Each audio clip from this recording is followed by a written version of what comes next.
Bienvenue à tous dans cette discussion sur les garanties bancaires pour les IOBSP.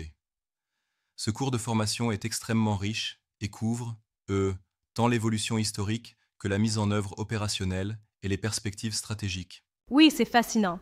Alors, on va dès le début explorer comment tout a commencé, non? Exactement. Nous commençons par l'origine des garanties bancaires qui remontent au mécanisme de cautionnement médiéval, la fameuse fideutio. C'est, comme une première pierre posée par les marchands italiens qui, assuraient leurs transactions à distance en se basant sur la confiance personnelle. Mhm. Donc, on voit que ces pratiques ont évolué vers un encadrement bien plus formel et institutionnalisé avec l'avènement de la révolution industrielle et la naissance du crédit bancaire moderne. C'est ça? Absolument. La période industrielle a entraîné une explosion de besoins en financement, poussant les banques à mettre en place des mécanismes de garantie de plus en plus sophistiqués. C'est, exactement cette transition qui a permis de structurer le système financier d'aujourd'hui. Et nous voyons comment cette évolution a mené à la mise en place d'organismes comme l'ACPR et des directives européennes qui encadrent strictement ces garanties. Oui. Et dans ce cours, on distingue trois grandes phases d'évolution. L'émergence institutionnelle, 2010-2012, la consolidation normative, 2013-2015, et la phase de professionnalisation renforcée, 2016-2025. Chaque phase a apporté son lot d'exigences et d'ajustements, notamment au niveau des montants de garantie et des obligations de formation. C'est comme un escalier où chaque palier intensifie la rigueur des exigences, n'est-ce pas? Oui, c'est exactement ça. Par exemple, les montants exigés ont considérablement évolué, passant d'un seuil minimal de 115 000 euros à des montants moyens qui dépassent souvent les 500 000 euros. Mhm. Et cela montre combien la protection des consommateurs et la sécurité des opérations de crédit sont devenues centrales pour les professionnels. Mais, au-delà des chiffres, il y a la question de la digitalisation et de l'innovation qui transforment aussi ces mécanismes. Tout à fait. Le cours met en lumière comment l'intégration de technologies comme la signature électronique, les interfaces API pour la vérification en temps réel et même la blockchain révolutionne la gestion des garanties. C'est, une modernisation qui vient renforcer la sécurité en réduisant les risques d'erreurs humaines. Cela semble offrir un double avantage. On améliore l'efficacité opérationnelle tout en assurant une meilleure traçabilité des garanties. Exactement. Mais attentive, il faut aussi relever que ces innovations apportent de nouveaux défis, notamment en matière de cybersécurité, surtout avec l'entrée en vigueur du règlement DORA qui impose des exigences de résilience numérique dès janvier 2025. Mhm. C'est un équilibre délicat, non? On a besoin de ces technologies pour être compétitif, mais elles requièrent aussi une gestion très rigoureuse des risques. Oui, et c'est là qu'intervient la maîtrise du cadre juridique. Le cours passe en revue des directives européennes majeures, du 2008-48-CE à la directive 2014-17-UE et maintenant la 2023-2225, qui, sculpte les obligations des IOBSP. Cela inclut, par exemple, l'obligation de formation continue de 7 heures annuelles, qui, malgré son coût, renforce la professionnalisation des acteurs du secteur. On dirait que ces évolutions réglementaires, bien qu'elles imposent un cadre strict, offrent en même temps aux courtiers une crédibilité et une opportunité de se différencier sur le marché. Tout à fait. Pour les IOBSP, disposer de garanties solides n'est pas seulement une question de conformité, c'est un véritable argument commercial auprès des clients. C'est ce qui renforce leur rôle d'intermédiaire fiable entre les emprunteurs et les banques. Mhm. Cependant, certains diront que tout cet encadrement pourrait freiner l'innovation en alourdissant la gestion administrative. Qu'en pensez-vous? C'est une remarque pertinente.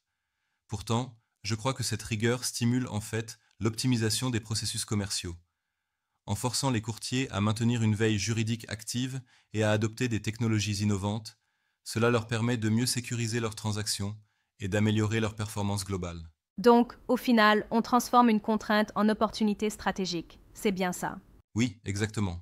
C'est, une démarche proactive qui aide à anticiper les évolutions du marché et à ajuster en permanence sa stratégie. Parlons aussi d'un exemple concret, la SOCAMA. Ce cas historique illustre nombreux aspects de cette évolution, non? Absolument. La SOCAMA, créée il y a plus d'un siècle pour garantir les crédits aux artisans, est un excellent exemple de transformation. Elle a su passer d'un modèle traditionnel à une structure moderne, en adaptant ses mécanismes de mutualisation des risques et en intégrant des innovations technologiques pour rester compétitive. C'est fascinant de voir comment, même face aux crises et aux évolutions réglementaires, une organisation comme la SOCAMA a réussi à pérenniser son activité en se diversifiant et en innovant.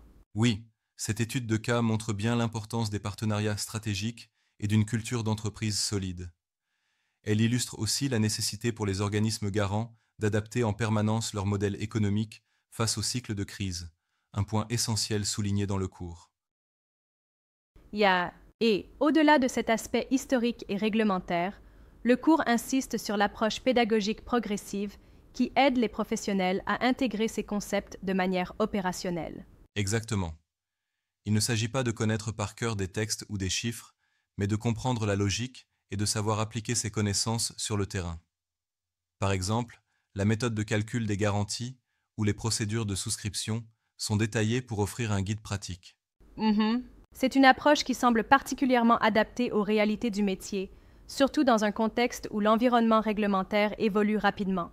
Oui, et c'est crucial pour permettre aux courtiers de naviguer sereinement dans un marché complexe et compétitif. Chaque concept, qu'il s'agisse de la justification des fonds ou du suivi des formations, sert à construire une meilleure prise en charge des risques. Et cela passe aussi par la maîtrise d'un vocabulaire technique pointu, comme les termes spécifiques des articles du Code monétaire et financier et des directives européennes. Exactement. Et le cours met en avant ce point en détaillant la terminologie, les mécanismes de cautionnement et les implications pratiques de chaque article. Par exemple, l'article L. 519.4 qui impose des obligations très strictes dès le premier euro manié.